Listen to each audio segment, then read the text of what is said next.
Hello friends, ചില പരസ്യങ്ങൾ കണ്ടിട്ട് നമ്മൾ ഞെട്ടിപ്പോവാറില്ലേ?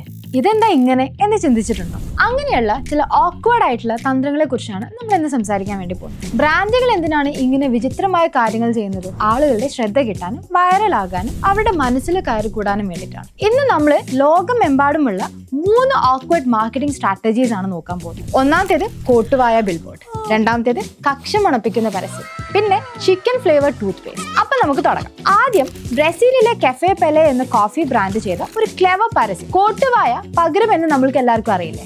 ആ ആശയം അവർ ഉപയോഗിച്ചു. ഒരു ഡിജിറ്റൽ ബിൽബോർഡ് വെച്ചു. ആളുകളെ അടുത്ത് വരുമ്പോൾ സ്ക്രീനിൽ ഒരാൾ കോട്ടുവായ ഇടും. നമ്മൾ കോട്ടുവായ ഇട്ടാൽ ഉടൻ ഒരു മെസ്സേജ് വരും, നിങ്ങളും കോട്ടുവായ ഇട്ടോ, എങ്കിൽ ഇത് കോഫി കുടിക്കാനുള്ള സമയമായി. എന്നിട്ട് അവർ സൗജന്യമായി ഒരു കോഫി തരും. ഒരു കോട്ടുവായ്ക്ക് ഒരു കോഫി. അടിപൊളിയല്ലേ? ഇത് ആളുകൾക്ക് ഒരു മെമ്മറബിൾ എക്സ്പീരിയൻസ് നൽകി. കോഫിയുടെ ആവശ്യമുണ്ടായി. രണ്ടാമത്തേത് ന്യൂയോർക്കിൽ ബില്ലി എന്ന ഒരു പേഴ്സണൽ കെയർ കമ്പനി ചെയ്തതാണ്. അവരുടെ പുതിയ ഡിയോഡറന്റിന് വേണ്ടി അവർ വലിയ കക്ഷത്തിന്റെ ആകൃതിയിലുള്ള സ്ക്രാച്ച് ആൻഡ് സ്നിഫ് ബിൽബോർഡുകൾ വെച്ചു. വഴിയിലൂടെ പോകുന്ന ആളുകളോട് ഇത് സ്ക്രാച്ച് ചെയ്ത് ഡിയോഡറന്റിന്റെ മണം നോക്കാൻ പറഞ്ഞു. കേൾക്കുമ്പോൾ വിചിത്രമാണെങ്കിലും ഇത് സോഷ്യൽ മീഡിയയിൽ, പ്രത്യേകിച്ച് ടിക്ടോക്കിൽ വൻ വൈറലായി. ആളുകൾ ഇത് ഫോട്ടോ എടുത്ത് ഷെയർ ചെയ്തു.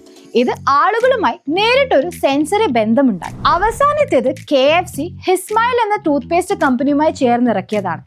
Chicken flavour toothpaste. അതെ, ചിക്കൻ മണമുള്ള ടൂത്ത് പേസ്റ്റ്. KFCയുടെ പ്രശസ്തമായ 11 ഹെർബ്സ് ആൻഡ് സ്പൈസസ് ഉപയോഗിച്ചിട്ടാണ് ഇത് ഉണ്ടാക്കിയത്. ഒരു ലിമിറ്റഡ് എഡിഷൻ ഉൽപ്പന്നമായിട്ടാണ് ഇത് ഇറക്കിയത്. വിചിത്രമാണെങ്കിലും ഇത് ഇറങ്ങിയ ഉടൻ ഓൺലൈനിൽ സോൾഡ് ഔട്ട് ആവുകയും ചെയ്തു. ആളുകൾക്ക് ഈ ഒരു യുണീക്ക് എക്സ്പീരിയൻസ് ആയിരുന്നു പ്രധാനം. ഈ തന്ത്രങ്ങൾ നമ്മളെ പഠിപ്പിക്കുന്നത് എന്താണെന്ന് അറിയോ? മാർക്കറ്റിംഗിൽ റിസ്കുകൾ എടുക്കാൻ മടിക്കരുത് എന്നാണ്. സാധാരണ കാര്യങ്ങളിൽ നിന്ന് മാറി ചിന്തിക്കുമ്പോൾ മാത്രമേ ആളുകളുടെ ശ്രദ്ധ കിട്ടൂ. പിന്നെ സോഷ്യൽ മീഡിയയുടെ ശക്തി. ആളുകൾ സ്വന്തമായി കണ്ടന്റ് ഉണ്ടാക്കി ഷെയർ ചെയ്യുമ്പോൾ അത് പരസ്യത്തിന്റെ ശക്തി കൂട്ടുന്നു. അവസാനമായി ഓഡിയൻസുമായി പുതിയ രീതിയിൽ ഒരു ഇന്ററാക്ഷൻ ഉണ്ടാക്കിയെടുക്കുക.